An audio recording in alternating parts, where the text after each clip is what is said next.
Pronto, estamos gravando agora. Aí vamos continuar a nossa revisão de álgebra, né?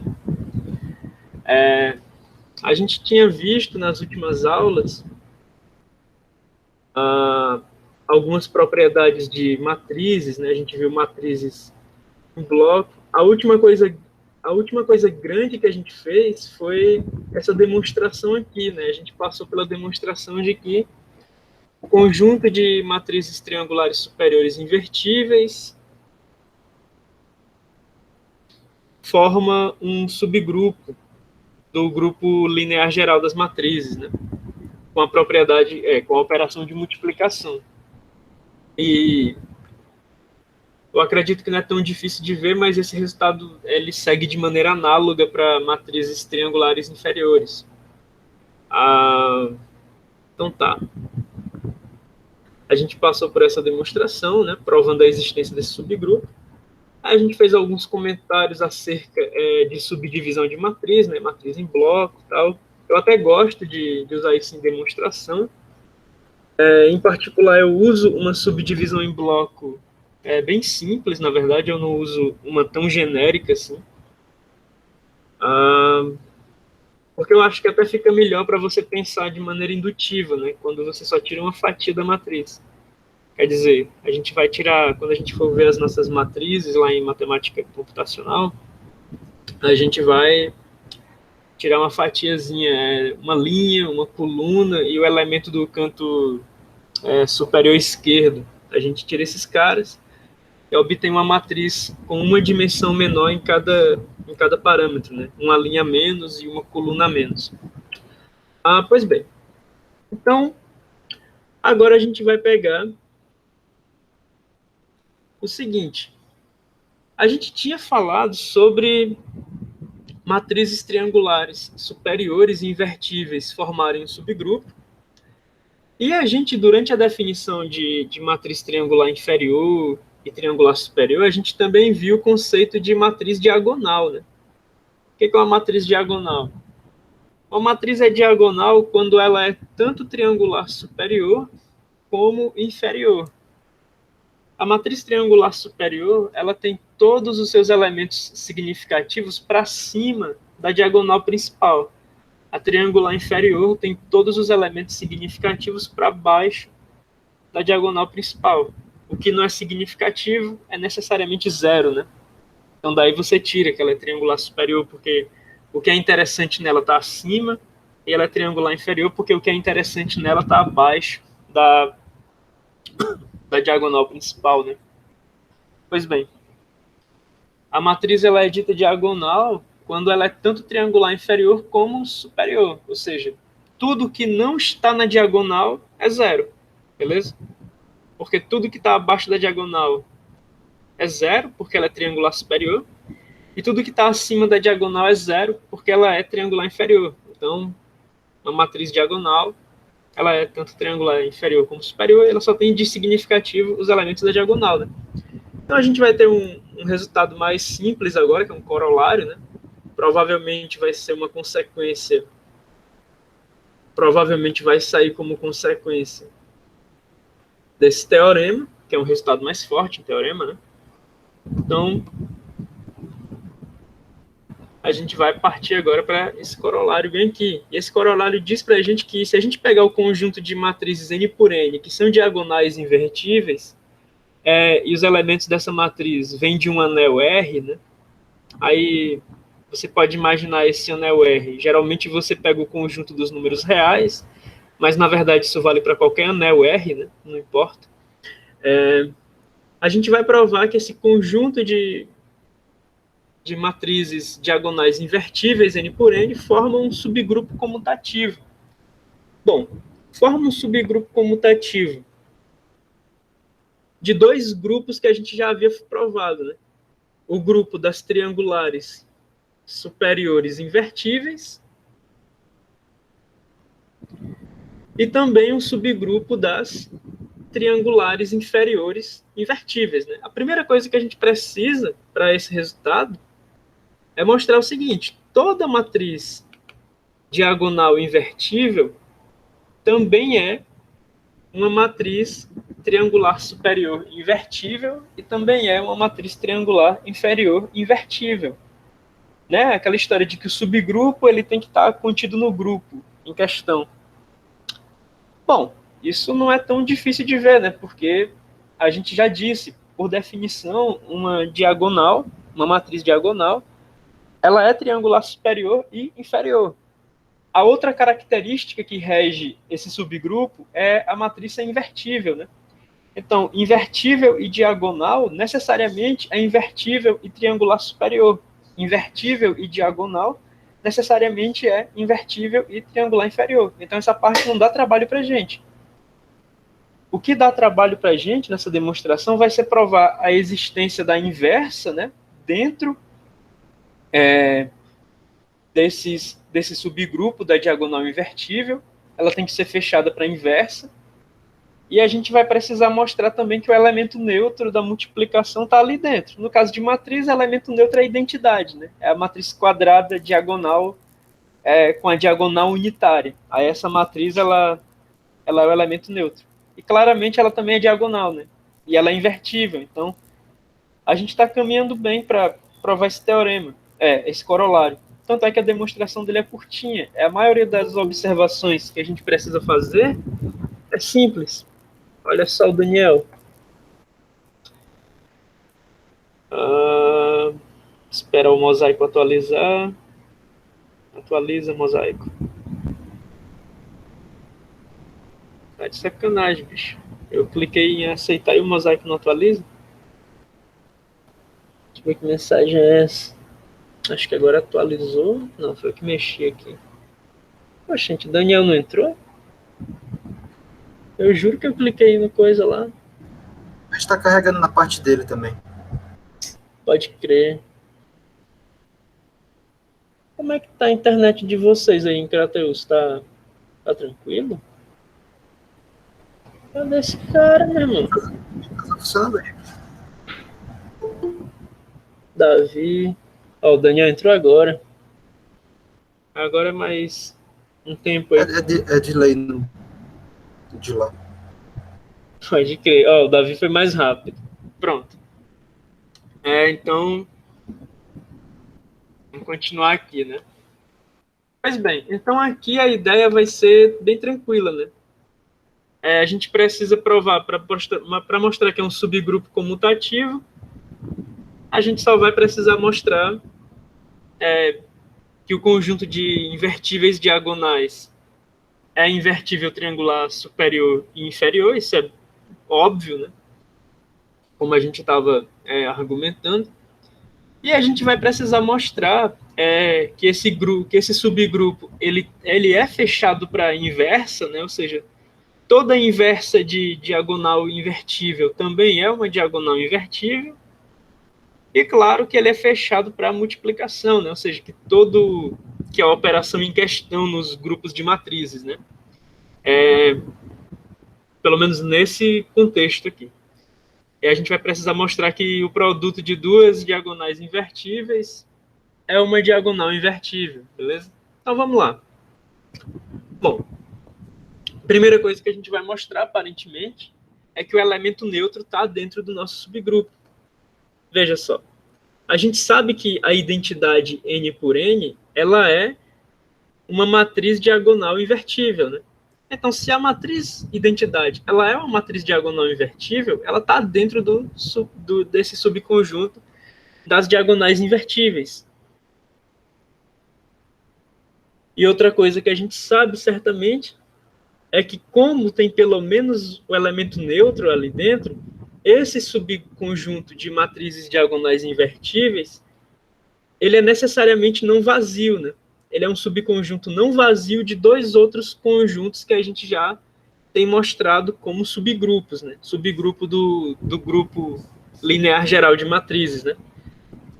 Que é o grupo das triangulares superiores invertíveis e das triangulares inferiores invertíveis. Então, a gente toma uma matriz A diagonal, e como ela é uma diagonal, a gente não precisa se preocupar com a descrição do que está acima ou abaixo da diagonal principal. a gente precisa se preocupar apenas com a descrição linear da diagonal, né? Então, isso aqui é o bastante para a gente pegar uma descrição geral de A. Todo elemento que não está na diagonal, que não são esses caras, são iguais a zero, beleza? Como a gente vai precisar pegar o fechamento pela multiplicação, a gente, na verdade, vai pegar duas matrizes diagonais, e ambas são descritas apenas pelas suas diagonais, né? Qualquer outra coisa fora da diagonal é nula. Então tá tudo bem a gente descrever as duas matrizes de nosso interesse, né? Apenas com a diagonal. Ambas são invertíveis. A gente está pegando A e B invertíveis porque a gente está pegando A e B como elementos desse subconjunto aqui, beleza? Agora, veja só, se a gente sabe que A e B são invertíveis, esse resultado é para matrizes em geral, a gente sabe que A vezes B é invertível, né? E a gente sabe disso pelo lema 4.10. Se a gente vem aqui no lema 4.10, a gente vai ver o seguinte: se você tem duas matrizes quadradas, né, que são multiplicáveis entre si, e ambas são invertíveis, então essa segunda parte bem aqui, ela vai garantir a invertibilidade do produto. A gente já mostrou isso, que se A e B são invertíveis e quadradas de mesma dimensão, então A vezes B é invertível e a inversa do produto pode ser dado pela comutação das inversas dos fatores, né? Então, a inversa de A vezes B é a inversa de B vezes a inversa de A, beleza? Vou voltar aqui. Tudo bem. Então, veja só, a gente só precisa, então, mostrar que esses caras, que essa matriz A vezes B, ela é diagonal. Isso dela ser invertível, a gente viu que sai pelo 4.10 para matrizes quadradas quaisquer, nem precisava ser diagonal. E agora a gente vai provar que ela é diagonal, né? Como é que a gente prova que ela é diagonal? A gente vai fazer o produto de fato. Então, A vezes B vai ser justamente a matriz diagonal representada pelos elementos da diagonal principal de A, vezes a representação pelos elementos da diagonal principal de B. Se você está lembrado da definição de multiplicação, você vai perceber que qualquer elemento fora da diagonal principal de A vezes B vai coincidir de pegar todos os elementos, todas as parcelas do somatório que define o seu resultado, com pelo menos um elemento não nulo, né, correspondendo a cada elemento da diagonal principal. Então, com isso, você só vai ter elementos não nulos na diagonal principal. E ainda assim, esses elementos não nulos da diagonal principal, eles vão ser definidos por um somatório que só tem uma parcela interessante, que é a parcela onde você multiplica os elementos correspondentes nas diagonais, né? Por exemplo, o A11 vezes o B11. Aí você vai ter esse cara bem aqui. Qualquer outro cara que deveria estar nesse somatório, por exemplo, o A12 vezes o B21, já é 0 vezes 0, né? Então não vai entrar aqui. Então, fazendo isso para todos os elementos da diagonal principal, você vai perceber que o resultado da multiplicação de A vezes B também é uma matriz diagonal. E essa matriz diagonal, ela é determinada como uma consequência da definição de multiplicação de matriz, ela é determinada pela multiplicação dos elementos das diagonais principais de A e B correspondentes. Deixa eu tomar um pouco d'água.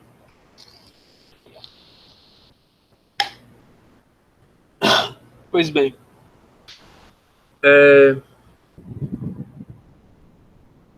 Mas a gente não queria provar apenas, né, que esse cara é um subgrupo. A gente queria provar que ele é um subgrupo comutativo. A gente já provou que é um subgrupo.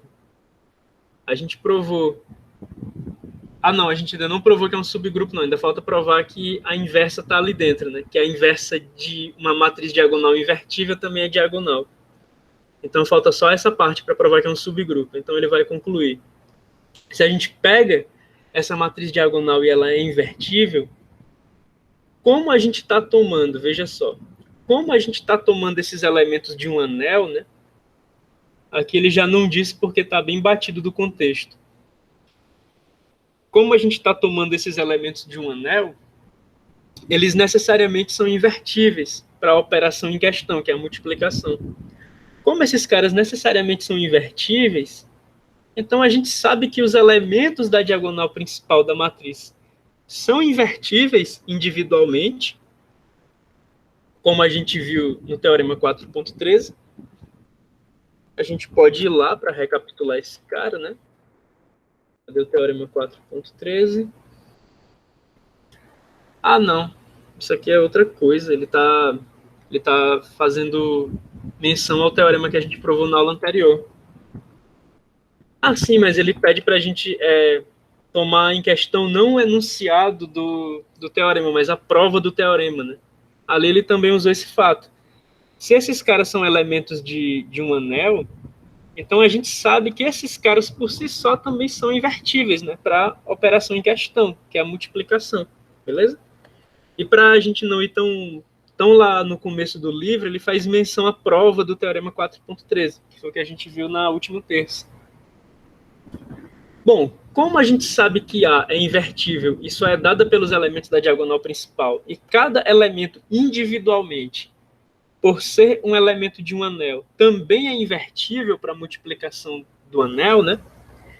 Então a gente sabe o seguinte, a inversa de A, a matriz A menos 1, ela é dada pela matriz diagonal caracterizada pelas inversas dos elementos da matriz diagonal de A. Ou seja, cada elemento da diagonal de A vai produzir na diagonal da inversa de A justamente a sua inversa no anel R. Então a gente vai ter que A11 é substituído pela inversa de A11 em R. Até o ANN, né? Até o ANN você vai ter o ANN é substituído pela inversa de ANN em R, beleza?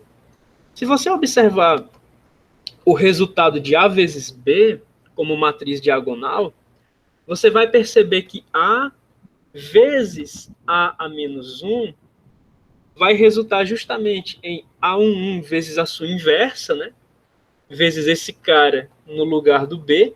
Então aqui você vai ter o elemento neutro da multiplicação, que é o 1, que é o número 1, até o ANN vezes o BNN, né? Aí você vai ter o ANN sendo multiplicado e no lugar do BNN, o ANN a menos 1, bem aqui, né? E aí você também vai ter o 1. Ou seja, quando você pegar a matriz A, essa matriz diagonal, e multiplicar por essa matriz diagonal, você vai ter também uma matriz diagonal, onde todos os elementos da diagonal são a unidade para a multiplicação, né? São o elemento neutro da multiplicação. Ou seja, essa matriz A vezes A menos 1, ela é justamente a identidade, beleza? Agora veja só. Com isso, a gente provou o fechamento desse subconjunto de diagonais invertíveis para a inversa, né? E agora a gente concluiu que esse cara, ele é um subgrupo, beleza? Mas a gente precisa também mostrar que ele é um subgrupo comutativo. A comutatividade é fácil porque o resultado da multiplicação de duas diagonais é simples. Como o resultado da multiplicação de duas diagonais é simples, a gente tem o seguinte. Esses caras bem aqui, eles estão sendo multiplicados pela multiplicação do anel R. E a gente sabe que nesse anel R, essa multiplicação, ela é comutativa.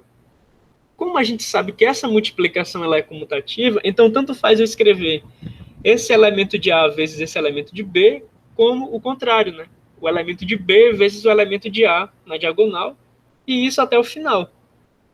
Aqui poderia ser também BNN vezes ANN, sem nenhum problema, né? Porque esses caras, essa multiplicação é comutativa no anel, não muda o resultado, né? Então é o seguinte, a gente acaba sabendo que A vezes B, como consequência direta da comutatividade no anel, é igual a B vezes A, beleza?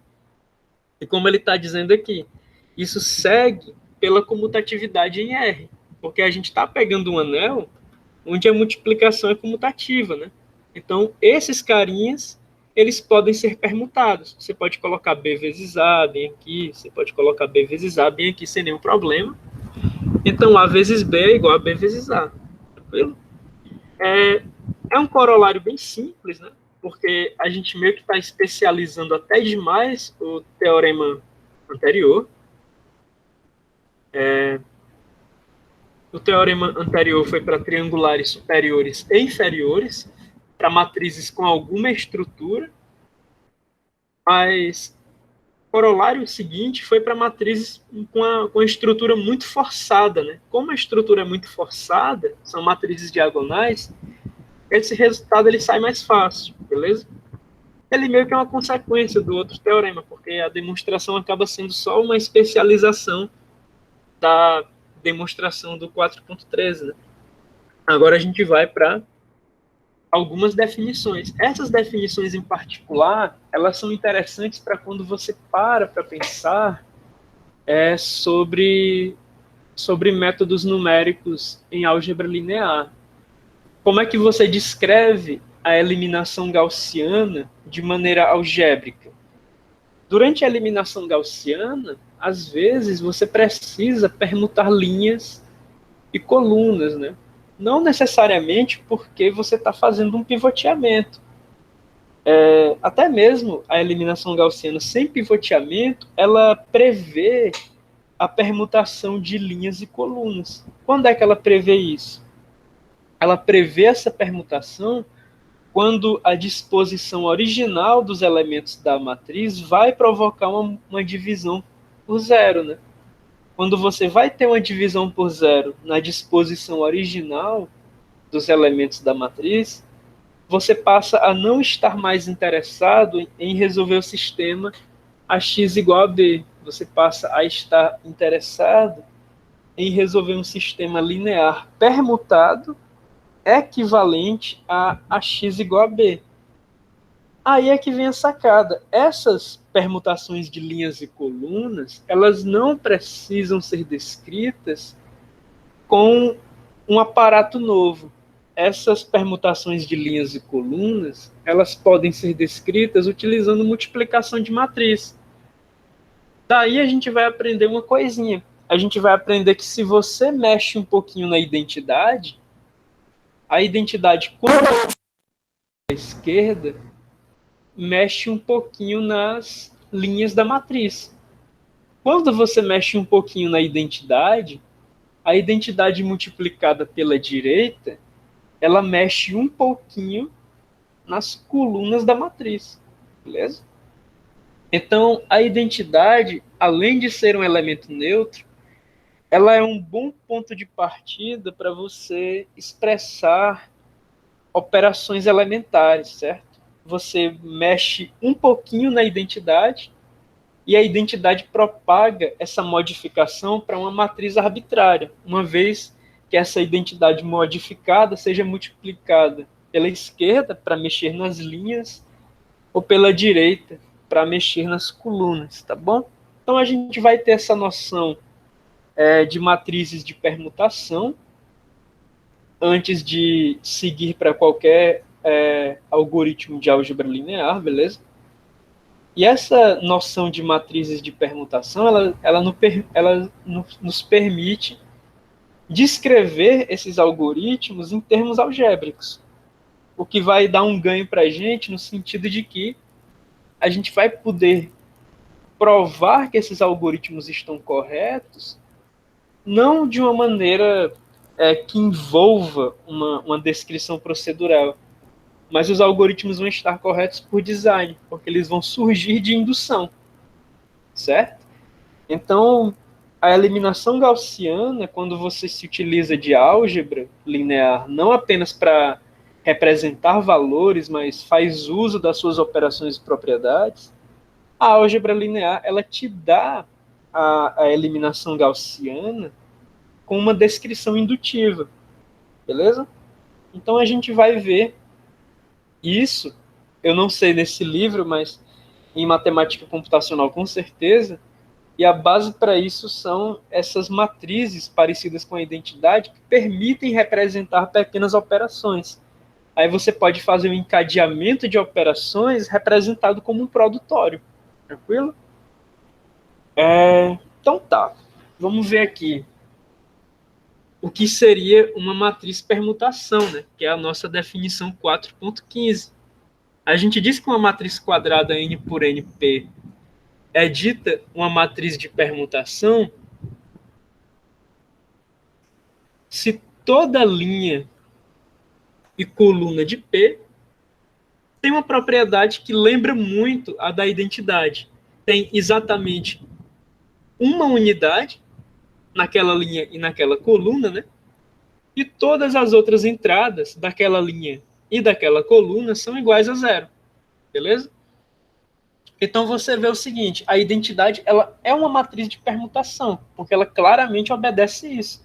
Cada linha da identidade tem uma unidade e os outros elementos são nulos.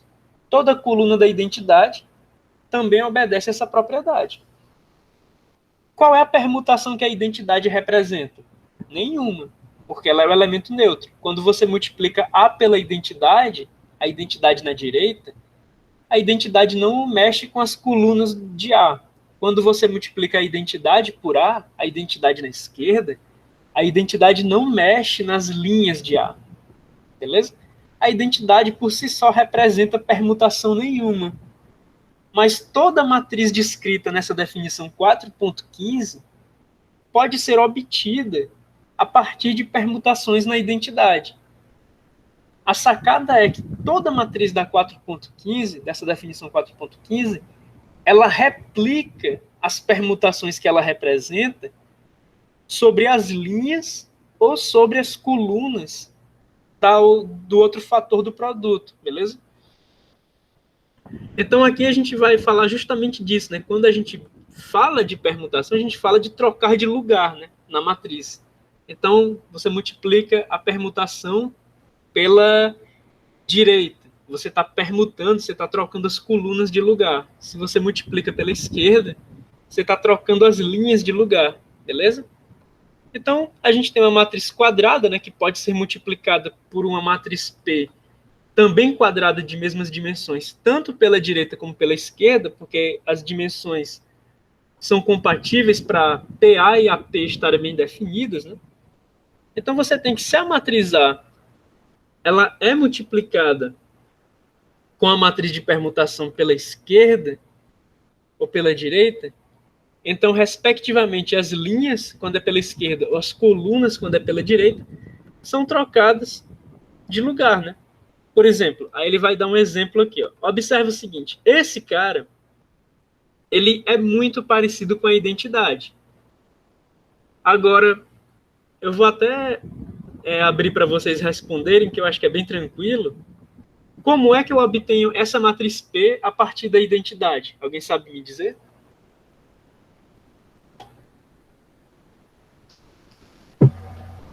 Não poderia. Você está falando de trocar as colunas, né? Ou simplesmente eu pegar a identidade e transformar nesse cara aqui? Você consegue fazer isso com uma permutação? Você consegue transformar a identidade nesse cara bem aqui, utilizando alguma permutação de linha ou de coluna? De coluna, né? De coluna eu troco a coluna 3 pela coluna 1 e a coluna 1 pela coluna 3. Exatamente. Para você obter a matriz P a partir da identidade, você vai pegar essa coluna bem aqui e vai trocar com essa coluna bem aqui, né? Se você fizer isso de novo, você volta para a identidade, né? Se você pega esse cara e troca por esse cara, você volta para a identidade. Da mesma forma, você vai observar também que isso aqui representa uma permutação de linha. Você poderia ter dito que a gente poderia obter esse cara a partir da identidade, trocando essa linha por essa linha bem aqui, né? Então esse cara, essa matriz P, você pode imaginar que ela representa duas coisas. Ela, em um sentido, se você observar as colunas, ela representa a permutação da primeira com a terceira coluna, e em linhas, ela representa a permutação da primeira com a terceira linhas, né? Tudo bem. Aí agora a gente pega essa matriz A aqui de inteiros 3x3, né? Aí a gente sabe que como essas duas matrizes são 3x3, PA e AP estão bem definidos, né? Vamos observar então o seguinte. Quando você pega e multiplica a matriz P pela esquerda, você vai pegar as linhas de A e vai fazer a mesma permutação que foi descrito na matriz P. Na matriz P, você descreve a permutação da primeira com a terceira linha. Então, na matriz A, quando você faz PA, você vai ter a primeira linha indo para a terceira e a terceira vindo para a primeira, né? Não é difícil de verificar isso. Você pode verificar isso no papel sem nenhum problema, certo? Então você tem essa permutação de linhas, né? Aí você estava vendo, a matriz P, ela tanto pode ser vista como uma permutação de linhas sobre a identidade, como ela pode ser vista como uma permutação de colunas sobre a identidade. Então, se eu pego a matriz P e dessa vez eu coloco ela na direita, e a matriz P também pode ser obtida permutando a primeira e a terceira colunas da identidade, então o que acontece é justamente isso. A segunda coluna de A, ela fica paradinha no lugar dela, mas a gente troca a primeira e a terceira coluna de A. Elas trocam de lugar. Então a gente fica com esse resultado aqui. Olha só, P pela esquerda permuta as linhas, né? E P pela direita permuta as colunas, beleza? Então isso a gente tem como um uso para essas matrizes de permutação. Você faz uma série de permutações numa matriz P a partir da identidade, e essa matriz P replica essas permutações, seja em linhas ou em colunas, na matriz que você multiplique ela. Pela esquerda para replicar nas linhas e pela direita para replicar nas colunas, beleza? Aí a gente tem o teorema 4.16. Esse teorema ele não vai ter prova, né? A prova ficou como exercício, mas ele deve ser bastante simples para a prova ter ficado como exercício. A gente pega o conjunto de todas as matrizes de permutação N por N, né? Sobre um anel R, e a gente vai afirmar que elas formam um subgrupo do grupo linear geral das matrizes N por N de R. Isso é fácil de ver? Vamos ver o seguinte, se você pega duas matrizes, em primeiro lugar, esse subconjunto de matrizes de permutação ele não é vazio, porque a identidade está dentro dele. Ele é fechado para multiplicação, isso quer dizer duas matrizes de permutação multiplicadas vão representar uma matriz de permutação? Se você observar intuitivamente, a resposta é sim, porque se você pega P1 vezes P2, e tanto P1 e P2 são matrizes de permutação, então a matriz P2 ela vai permutar as colunas de P1. Mas P1 já era uma matriz de permutação, então agora ela só representa algumas permutações a mais, quando você multiplica ela por P2. Né? Então P1 vezes P2 também é uma matriz de permutação.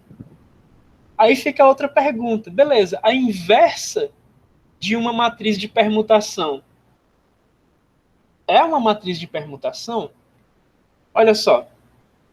Se você pega uma matriz de permutação P, para você fazer ela voltar para a identidade, você precisa representar todas as permutações que essa matriz P fez só que ao contrário, beleza?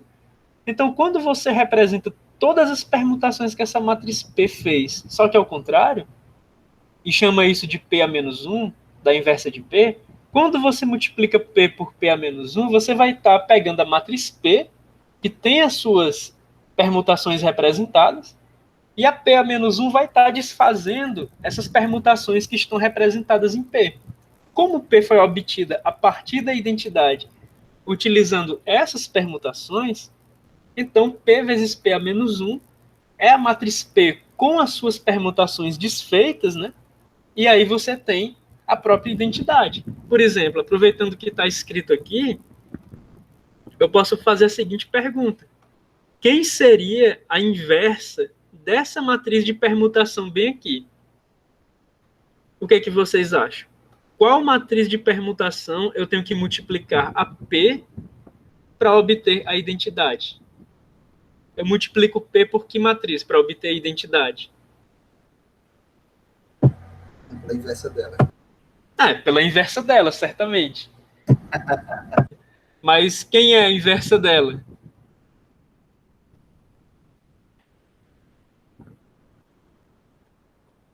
Veja só.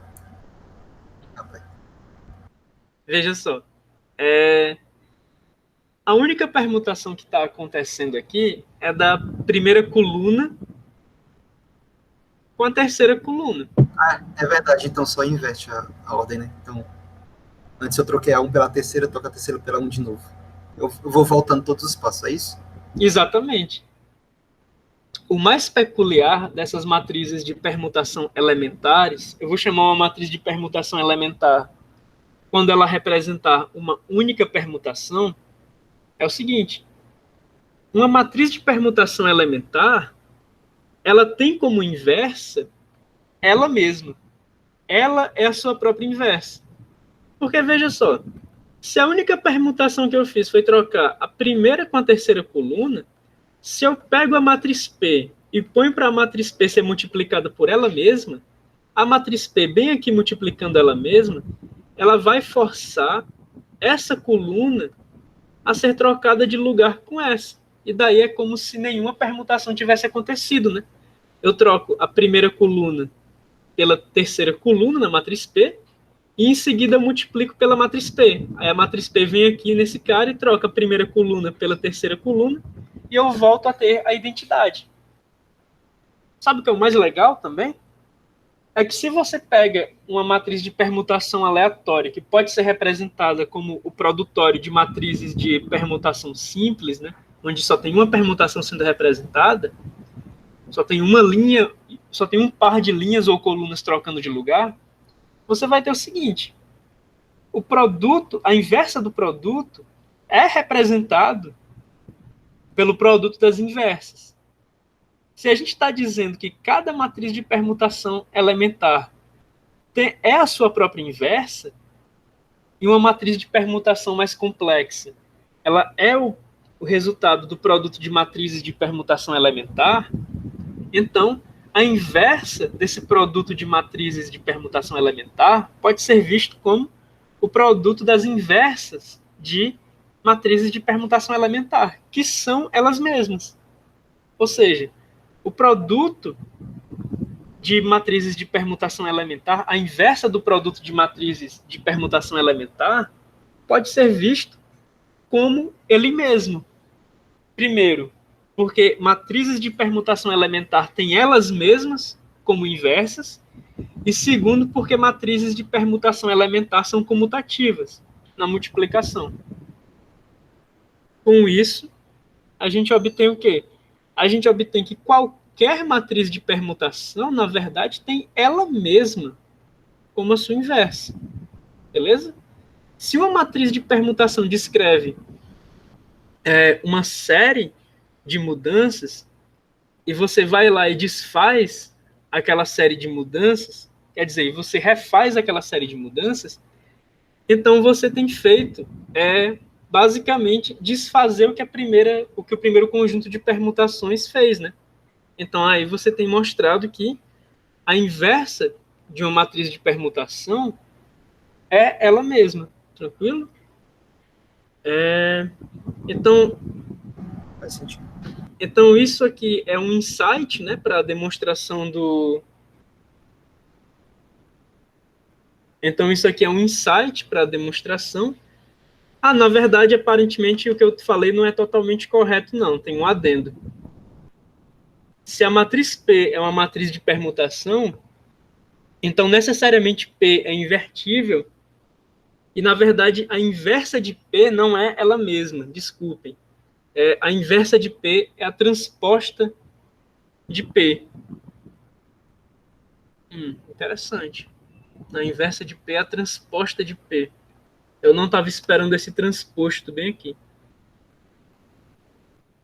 Por que a inversa de P, na verdade, é a transposta de P e não a P propriamente dita? Ah,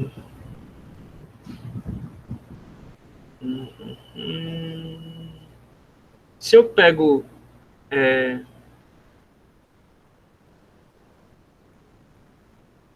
Tá, beleza. Nem toda matriz de permutação é simétrica. Isso é tranquilo. Mas por que a inversa de uma matriz de permutação é a sua transposta? Eu não estava contando com isso. Eu pensei que ia ser ela mesma. Mas é a transposta dela. Por que P vezes P transposto é igual a identidade? Bom, eu tenho que P representa uma série de mudanças em linhas ou uma série de permutações em linhas ou colunas. Se eu pego P transposto, a matriz P representa um certo conjunto de mudanças em colunas, uma série de permutações de colunas. Se eu pego P transposto, então P transposto representa as mudanças que P faria nas colunas, representa nas linhas, né?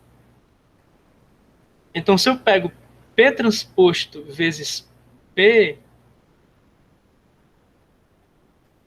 eu estou desfazendo nas linhas de P as mudanças que P faria nas colunas de uma certa matriz. Isso não está indo muito bem, não. Eu estava errado, tá?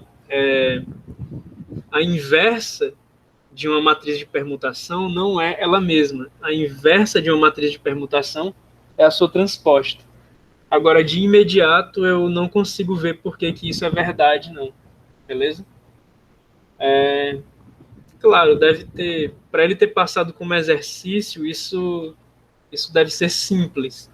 Mas, de imediato, assim, eu não consigo ver por que isso é verdade. Tá. Eu vou deixar isso aqui para lá. Mas fica dito, né? A inversa de uma matriz de permutação é a transposta dela, e não o que eu tinha dito, que é ela mesma, beleza? E a partir de agora, né, ele está dizendo que ele vai omitir o vezes no produto de matrizes, tá bem? Aí ele passa uma lista de exercícios. A maioria são exercícios de demonstração, que é bem interessante. E aí ele começa a entrar em alguns temas que vão ser mais interessantes para quando a gente for lidar com dimensões e espaços vetoriais gerados a partir de um certo conjunto de vetores, né? Porque esse termo bem aqui, o rank de uma matriz, ele tem tudo a ver com a dimensão de um espaço vetorial. Só não é de um espaço vetorial qualquer, mas de um espaço vetorial atrelado a uma matriz, né? Veja que as matrizes, elas representam conjuntos de vetores. Você pode encarar uma matriz como um conjunto de linhas, ou você pode encarar uma matriz como um conjunto de colunas. Se você encara uma matriz, por exemplo, como um conjunto de colunas, você pode estar sujeito a pensar em qual o espaço vetorial que aquelas colunas são capazes de gerar. Então, quando você fala do rank coluna de uma certa matriz, você está falando da dimensão do espaço vetorial gerado pelas colunas daquela matriz. Quando você fala do rank de linha, você está falando da dimensão do espaço vetorial gerado pelas linhas daquela matriz. Um resultado bastante interessante é que, na verdade, rank de linha e coluna coincide, beleza? E isso é um resultado que provavelmente a gente vai ver nesse capítulo 5, tá bem? Além, claro, dessa forma aqui. Ei, Luiz, Oi. mas aquela matriz P ali, do jeito que ela tá, se tu fazer a transposta dela, vai ser a mesma coisa, né? Vai sim. Vai ser a mesma coisa, tipo, vezes a transposta. Pois é, não. Porque nesse caso ela é simétrica, mas nem toda matriz de permutação precisa ser simétrica. Por exemplo, se a gente estivesse representando uma permutação da primeira linha com a segunda linha, a matriz não seria simétrica, porque ela teria um elemento 1 bem aqui, e bem aqui ela teria um elemento 0, né? Não, pera, da primeira linha com a segunda linha, não. Ela também seria simétrica.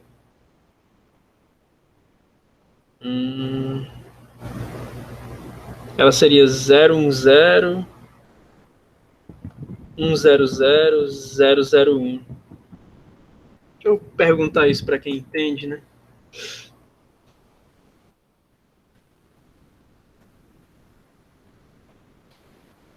Opa.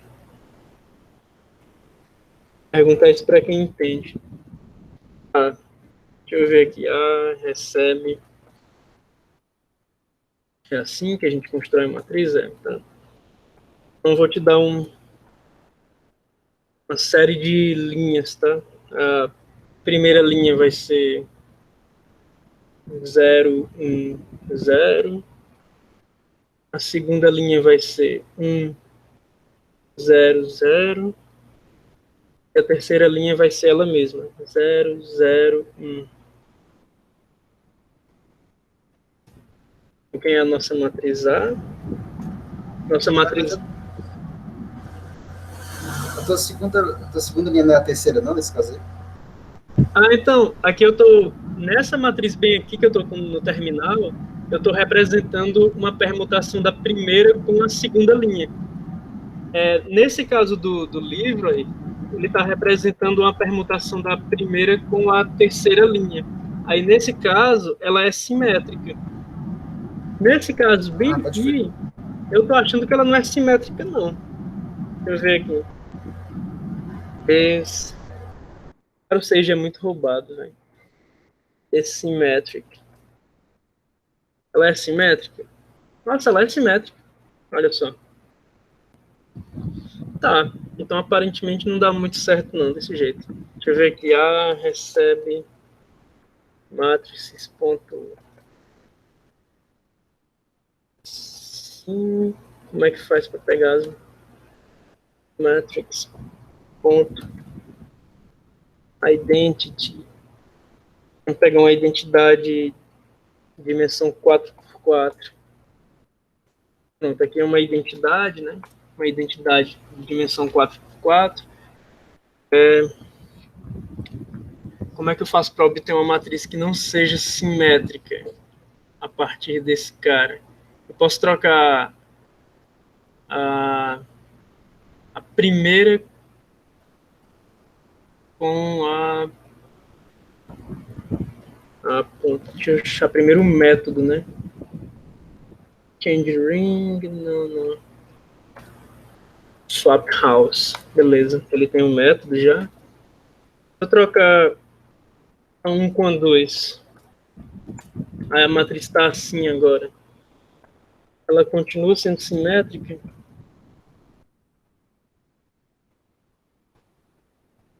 Vamos ver. Sim, ela continua sendo simétrica. Então, agora eu vou pegar essa matriz aqui e vou trocar a 2 com a 3. Eu quero que ela deixe de ser simétrica. Agora eu acho que ela não é mais simétrica. Tá vendo? Isso aqui é uma matriz de permutação, beleza? Ela não é simétrica. Então, nem sempre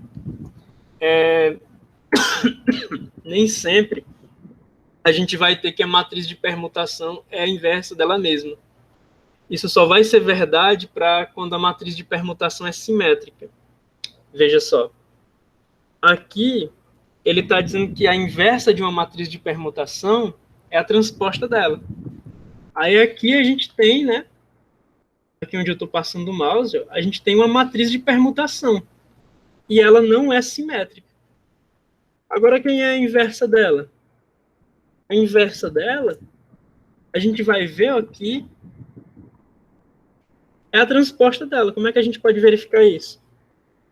A ponto. Transpose é exatamente igual a ponto inverse. Aí, ó, ele vai estar confirmando o que o teorema diz pra gente, né?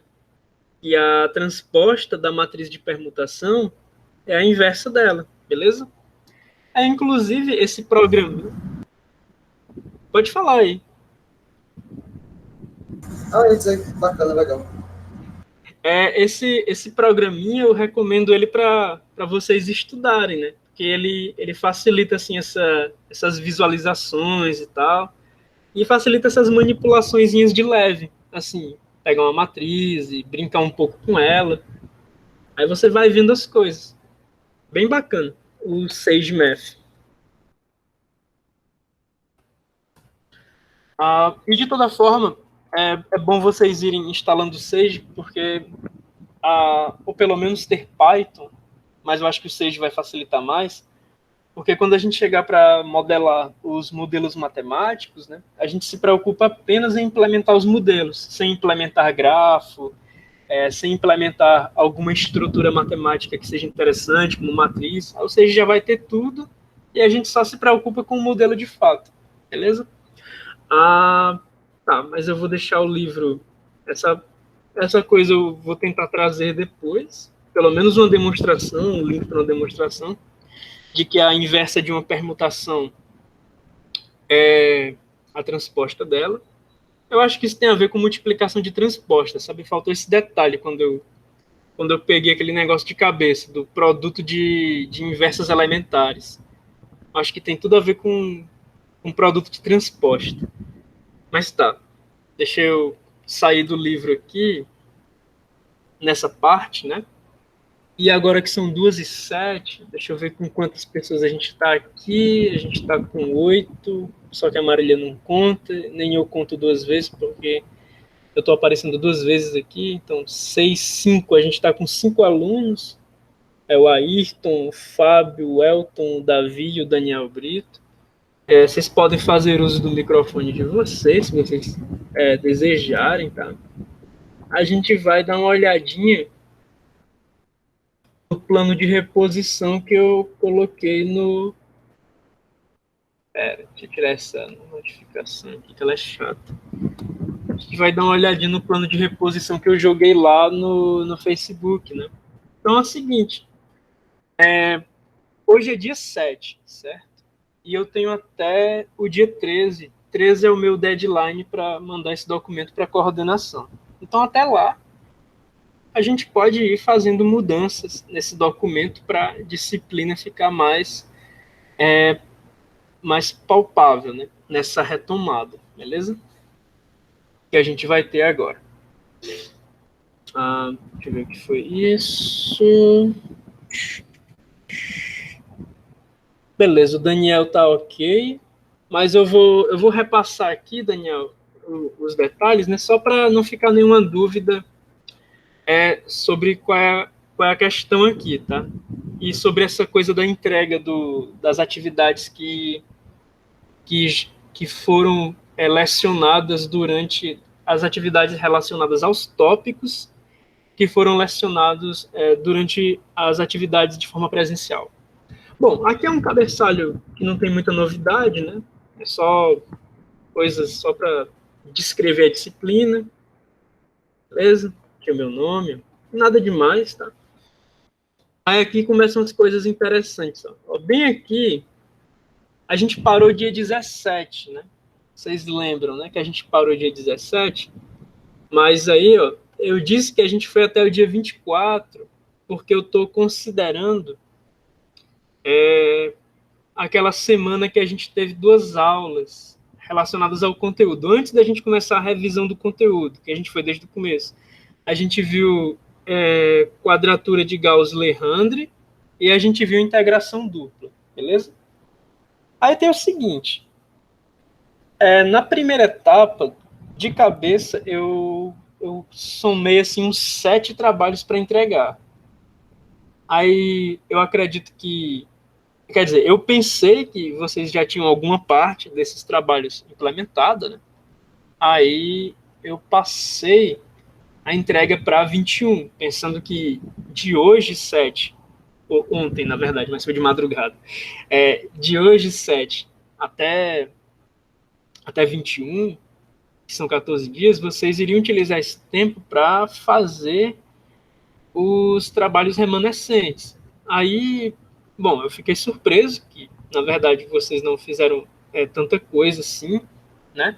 Aí, para a gente ter uma retomada mais legal, eu coloquei o seguinte: os trabalhos relacionados aos tópicos estudados nesta semana, bem aqui, do 17 ao 24, que tem a ver com Gauss-Legendre e integração dupla, eles se tornam opcionais, tá? Opcional no sentido de que você faz se você quiser, se você quiser fazer, você vai contar para mais na sua nota, né? E também para ficar uma coisa mais tranquila, e eu também não vi tanta necessidade de ter esses caras, eles são mais dispositivos teóricos do que práticos, eu tirei a implementação de Lagrange e Taylor, beleza? Você não precisa implementar Lagrange e Taylor. Mas aí eles nem opcionais são. Se você fizer, você fez porque quis. Não vai contar ponto nenhum. Beleza? Então, até 24 de março, a gente viu remotamente, entre 17 e 24, a gente viu remotamente Gauss-Legendre e integração dupla, que se tornam trabalhos opcionais. Obrigatório na primeira etapa, a gente vai ver... não, na verdade não tem descrito tão claramente, a não ser no GitHub.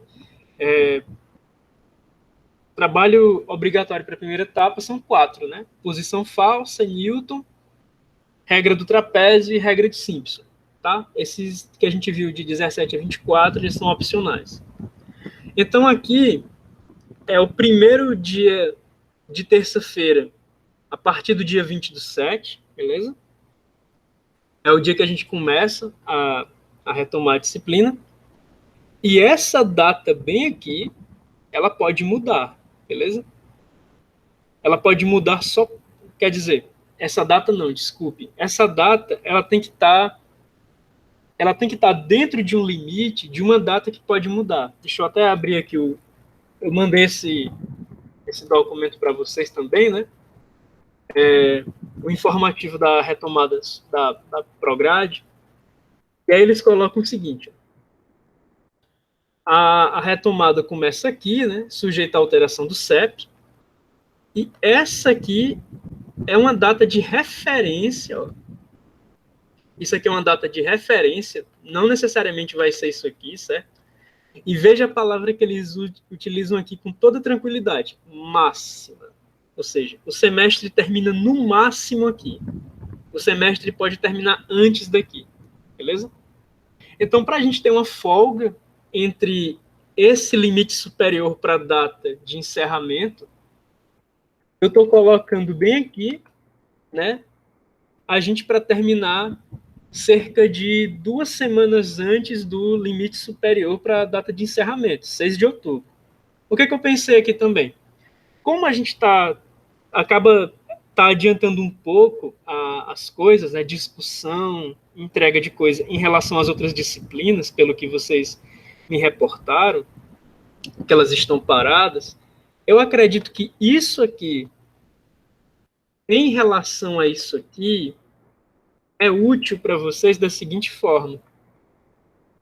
Esse gap de tempo, onde a gente encerra a matemática computacional 6 de outubro, e, na verdade, o semestre pode encerrar até 22 de outubro, vocês vão ter algumas disciplinas, com exceção de matemática computacional, que vão estar ativas de 22 a 0, de 06 a 22 de outubro. Então, qual é o meu ponto aqui? Pode ser muito cansativo, né?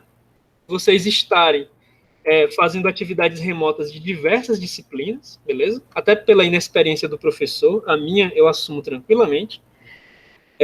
Então, a gente tem o seguinte, ó, esse gap que você vai ter de tempo, você vai ter com uma disciplina a menos, beleza? Você vai ter com uma disciplina a menos. Então, isso pode te ajudar num fechamento mais tranquilo do semestre, beleza? Eu pensei... É bom, já diminui o peso. Oi? É bom porque já diminui o peso, né? Ah, beleza. Eu pensei nisso, assim. Pois tá. Então, isso aqui não tem muito o que a gente vê, isso aqui é mais para prograde de ler, né? Eu acho muita burocracia essas besteirinhas aqui. Enfim. Aí aqui, veja só. Isso aí... Pode falar, pô. Tem besteira.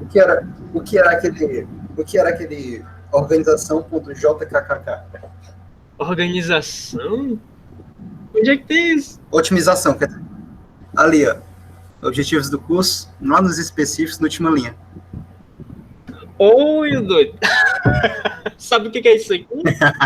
Sabe o que é isso aqui? É eu pensando que eu tô no IMAX e tentando dar ESC com o JK.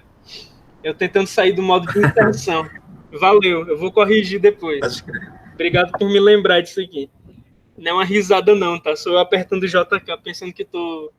Ah, tá. Ó, JK, pensando que eu tô dando ESC.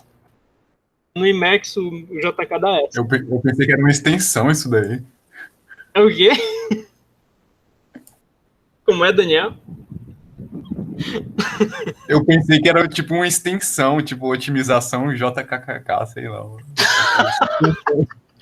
Não, bicho, que é isso. É o meu mau costume do Emacs. Eu fico apertando o JK como se fosse ESC. Aí eu queria sair do modo de insert no LibreOffice, fazendo isso aqui, ó. JK, mas não é ESC pra mim. Aqui não é ESC, né?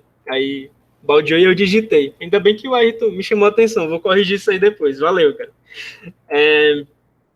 Então, aí, ó, aqui a gente tem um recorte da ementa, beleza?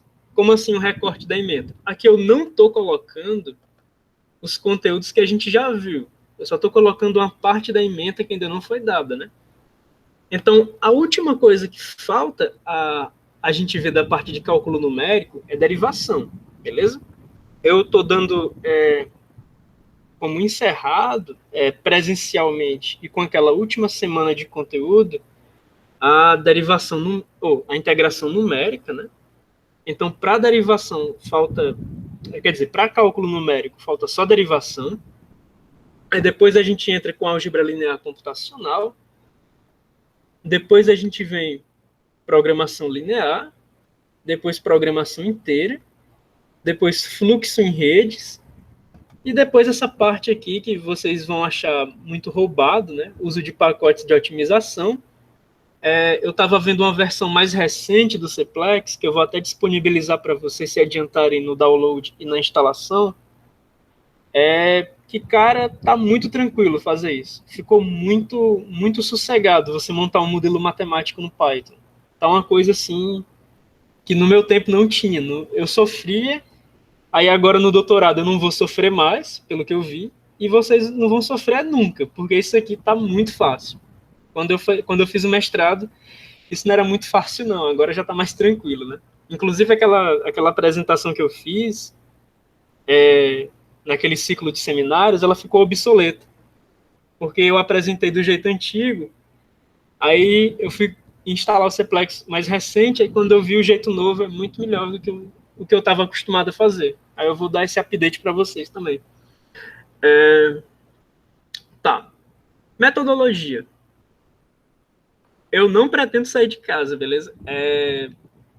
Eu acho complicado, ter um retorno precipitado, beleza? Antes de outubro, veja só, se o semestre pegasse outubro, assim, novembro, aí eu teria colocado o híbrido aqui. Mas como só vai até outubro, eu achei meio complicado sair agora. Talvez o semestre 2020.2, que vai começar em novembro, quer dizer, vai começar em outubro mesmo, vai ter recesso no máximo. E vai ter recesso natalino, mas a gente vai entrar em janeiro com aula, depois do ano novo.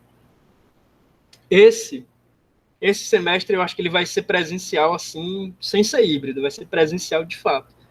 Tranquilo? Eu acho que até lá a gente vai estar bem, espero, né? Estou sendo otimista. Pois bem, então essa história da ementa ser trabalhada por módulos, lembra ligeiramente essa divisão que eu fiz, tranquilo? E a ideia dos módulos é a gente ter um controle sobre os temas e as entregas, né? Vocês vão perceber que eu coloquei as entregas para ser quinzenais, realmente, com aquele compromisso, né? Eu consigo encaixar as entregas quinzenais se a gente puder ter a primeira entrega dia 21. Aí dá para encaixar quinzenal com aquela folga no final do semestre para as outras disciplinas. Aí, bom, isso aqui descreve essa abordagem em módulos, né? Vai ser remoto. Aí a gente tem um grupo de discussão no Facebook. Os nossos formatos de live vão ser esses aqui, pelo Google Meet, né? Como vocês sabem, isso fica disponível depois. A gente está gravando essa, inclusive, né? Aí você pode acessar no futuro. Você pode acessar no Google Drive, né? No grupo tem o link da pasta. Aí você pode entrar na pasta e assistir qualquer aula. Eu até gostei disso porque é um programa a menos que eu estou rodando, né? Já me livrei do OBS aqui. Aí é sossegado. Ainda tem essa interação com um delay levíssimo, que é muito bom também. Quase resolve o problema do delay. A única coisa assim que pode ser novidade para vocês, mas eu acho que a gente tem que pegar os limões e fazer uma limonada, né? É o seguinte, atividade remota é complicado, cara. Atividade remota é complicado. Eu não tenho como dar... Eu fico com receio de não conseguir dar um retorno tão bom quanto eu poderia dar se eu estivesse no meu gabinete, né? Aí eu acabei montando um gabinetezinho aqui para mim, mas é o seguinte, o GitHub Classroom, ele funciona à base de commit, né? Porque é o GitHub, só que forcando o repositório para aluno preencher na base de commit e eu ficar sabendo dos commits e ir lá comentar. Aí tem até um pull request rodando já em alguns repositórios dos meninos, né? Porque eles fizeram commit. Qual é a sacada aqui? Quando você vai fazendo os commits antes do prazo, eu vou te passando as correções também antes do prazo. Então, enquanto não der o deadline, você pode ir corrigindo as coisas que eu vou indicando à vontade. O ponto disso eu não quero que haja uma penalização em termos de avaliação ou da minha inexperiência em EAD sobre vocês. Então é o seguinte, as avaliações elas vão ser muito sossegadas. É o seguinte, cara, esse carinha, ele vai me permitir fazer a avaliação antes do prazo. Você mandou um commit, eu vou lá, olho, corrijo, e você corrige em cima do que eu comentei. Com isso, você pode chegar no deadline com o seu código pronto para levar a nota máxima. Beleza?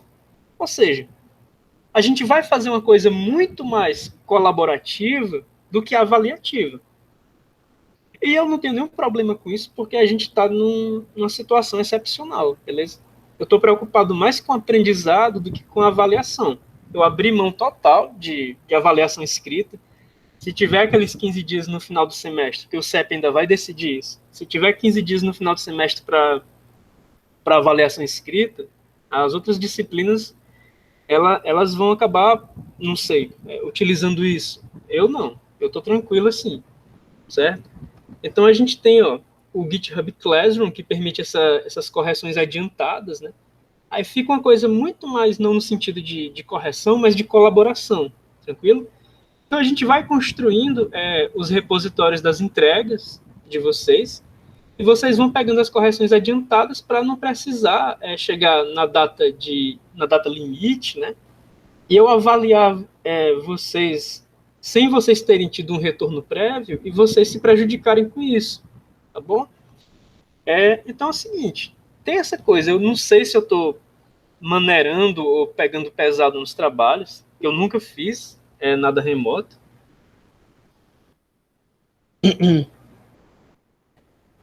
Pois eu estava com receio de implementar e chegar na hora, não sei o que você estava pedindo. Não então, eu até pensei nessa questão da comunicação também. Eu acho que agiliza bastante a comunicação, beleza? Eu acho que para a comunicação fica bom e fica uma coisa mais individual. Não sei se é problema para alguém, mas eu tô colocando todos os repositórios como privados para ser uma questão mais individual mesmo. Mas assim, dúvida, você pode usar o Facebook sem problema. E o Enio já havia pedido uma descrição mais detalhada, para mim foi tranquilo. Eu dei um push no repositório de todo mundo.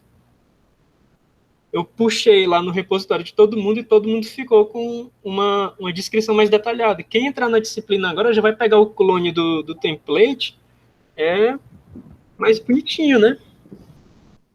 O que foi isso? Agora eu não sei. Notificação vindo da onde, cara? Velho, depois eu olho isso. Tá. Enfim.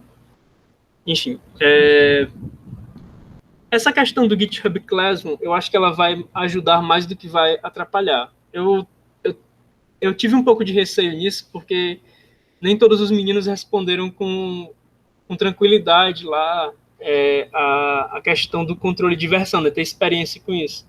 Mas, cara, eu também pensei no seguinte, é uma boa oportunidade de aprender, sabe? Não dá para fugir disso, não. Você tem que saber controle de versão. Não tem como, cara. Então, quinto semestre, eu acho que você já tem maturidade bastante para assistir uns vídeos no YouTube e sacar como é que faz o controle de versão. Acho que fica tranquilinho. Pois bem. Atividades discentes não são muitas, né? Aqui os vídeos eles vão ser mais curtos, como vocês indicaram que querem, beleza? As notas de aula, a gente vai, inclusive isso é uma coisa legal, que eu acho que vocês podem até curtir a ideia. Eu coloquei as notas de aula no repositório, né? Porque vocês iam fazendo sugestões, ou até mesmo eu ia vendo o que precisava ser melhorado durante as videoaulas, e eu ia editando o LaTeX, né? Como esses vídeos vão ser mais curtos, a gente não vai ter espaço para fazer essa dinâmica de mudar as notas de aula durante os vídeos. Então, os vídeos curtos, assíncronos, de 15 a 20 minutos, eles vão ser acompanhados pelas notas de aula em um repositório. Então, você fica à vontade para dar pull request no repositório. Você clona o repositório e tá com seus pulls lá que eu vou vendo se eu aceito ou não, beleza? A gente vai vendo os pull requests lá. Tem gente que adora fazer figura, tipo o Alex.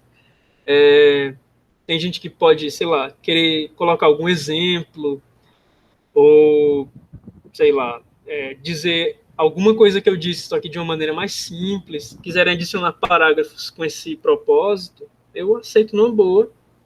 E a gente vai construindo as notas de aula de uma maneira colaborativa, né? Quem der pull request, inclusive, entra na lista de autores também, sem problema. Não tenho nenhuma questão com isso. Bom, isso aqui a gente já vem fazendo, né? Tirar lives no grupo do Facebook. Agora, isso aqui vai se tornar esse nosso formato de vídeo mais longo, ele vai se tornar um tira-dúvidas, né? Aí a gente vai ter isso uma vez na semana, porque se eu organizasse isso 2 vezes na semana, eu não teria tempo de preparar os lançamentos dos vídeos mais curtos. Então, isso aqui, eu acho que vai ser na quinta-feira para a gente e na terça-feira para a EDA. Isso aqui vai ser o nosso encontro assim ao vivo, né? Esses vídeos mais longos. Inclusive eu vou deixar gravados, tira dúvidas, para vocês consultarem depois. E claro, a gente vai ter entregas, né? A gente não vai ter outra forma de avaliação, vai ser tudo entrega, beleza? Tudo entrega. Nem toda entrega é implementação, por isso que tem LaTeX também. Vocês podem usar qualquer linguagem de programação que vocês quiserem, como sempre foi. Mas para fazer as atividades escritas, tipo responder questões da lista, aí vocês vão responder questões da lista, aí vocês vão fazer em LaTeX, tá? Novamente, assim como uma coisa do GitHub, pelo menos dentro da faculdade não tem como escapar disso, porque quando chegar no TCC, você tem duas opções, ou usar LaTeX ou ter dor de cabeça.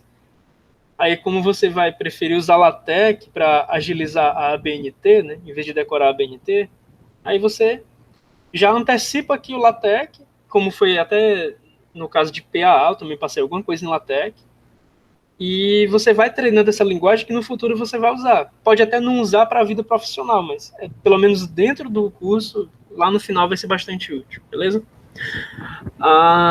Pois bem, a nossa avaliação, então, como eu tinha dito, ela vai ser toda baseada em entrega, e essa é a nossa plataforma de entrega. Aí a gente tem 7 entregas obrigatórias, que são relacionadas aos tópicos que eu não acho complexos o bastante para passar como opcional. Agora, a parte de programação inteira, ela é toda opcional, beleza? A gente vai ver a parte de programação inteira. Ela é muito interessante. Tanto a interpretação combinatorial como a interpretação econômica disso é muito interessante.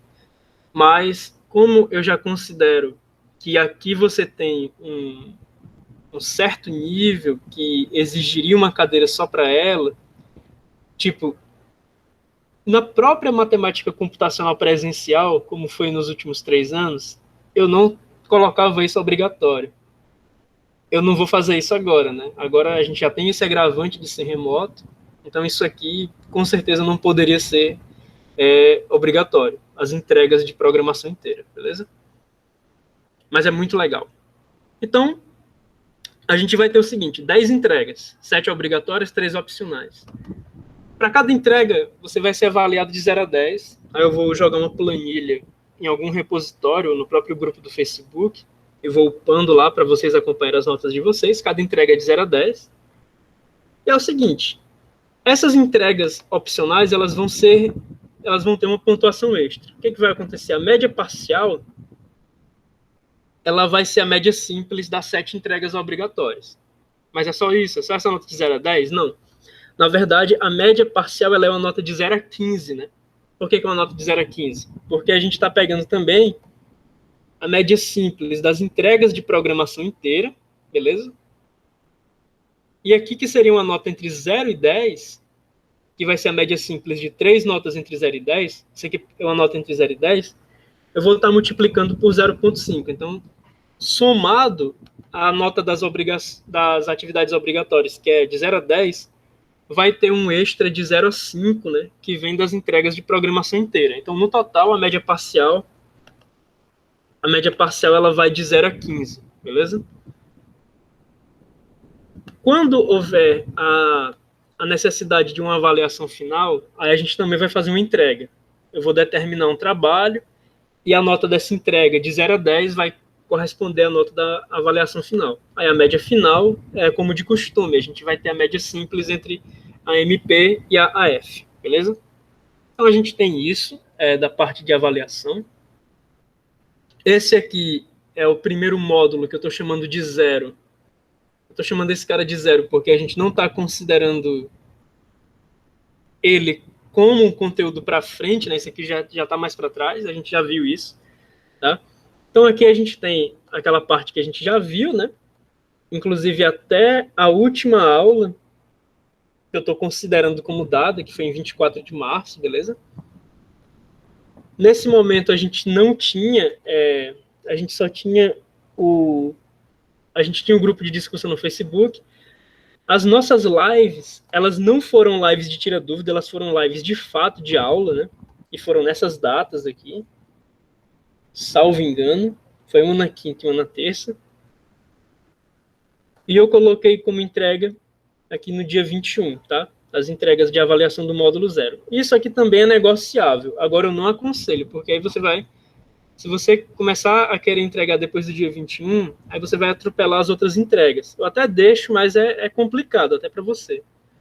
Bom, aí aqui a gente tem o primeiro módulo, onde derivação numérica vai ser um assunto meio que forçado junto com a álgebra linear computacional, para ele não ficar sozinho. Então esse aqui é o nosso primeiro tópico, né? Derivação numérica via Taylor, vai ser nessa data. Aí aqui você pode ir lendo com calma, você vai ver que o cronograma que eu fiz anteriormente, ele agora está disposto em módulos, beleza? A gente continua com um grupo de discussão no Facebook, as nossas lives nas quintas-feiras, e as entregas obrigatórias vão ter um intervalo de 2 semanas entre uma e outra, né? Com exceção da primeira entrega, dia 28, em relação à entrega que vai ser feita no dia 21, beleza? Então a gente tem esse porém aqui, ó. Do 28 para o 21 a gente tem uma entrega aqui.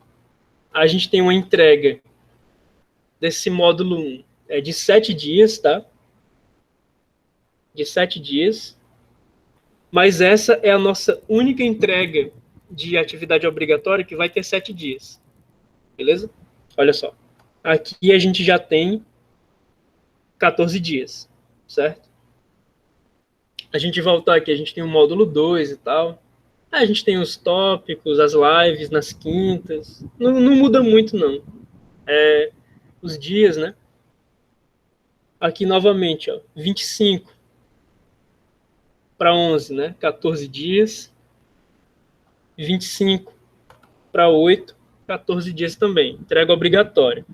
Aí a gente entra nesse módulo aqui, e esse módulo só tem entrega opcional.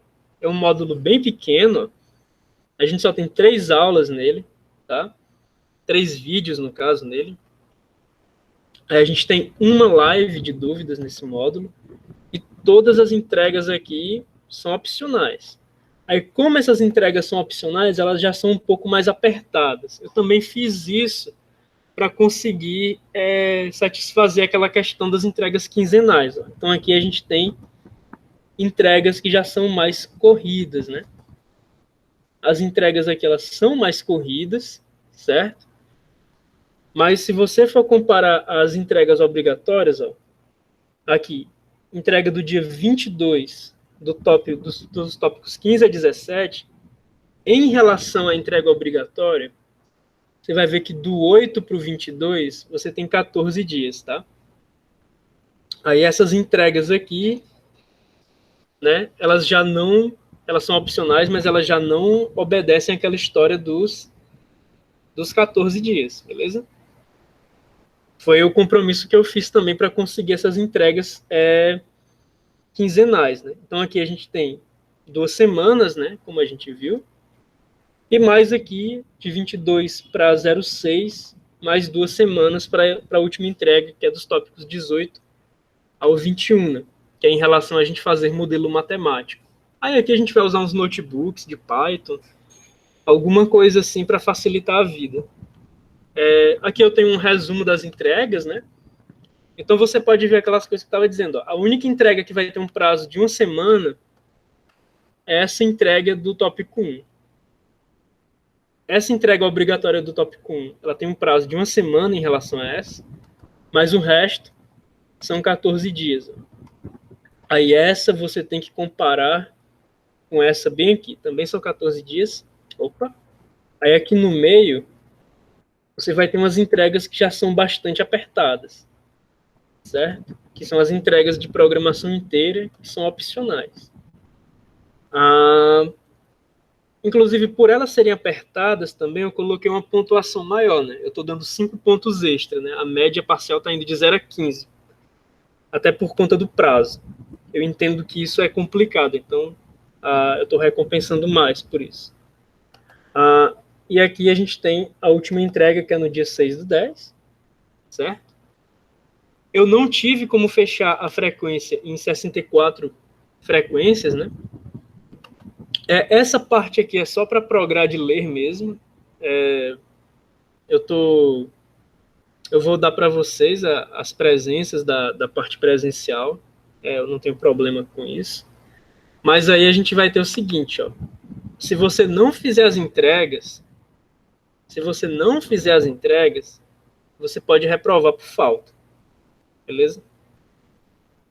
Então você tem que ver isso aí, porque cada entrega são 5 presenças. Cada live que a gente vai ter, e eu contabilizei 8 lives, que são aquelas lives semanais de tirar dúvida, né? A gente vai ter 2 presenças por live, como essa daqui, que é meio que 2 horas, né? Entre 1h30 e 2 horas. Então a gente tem 2 presenças por live para fazer 16. 2 presenças por aula presencial, que já foram, né?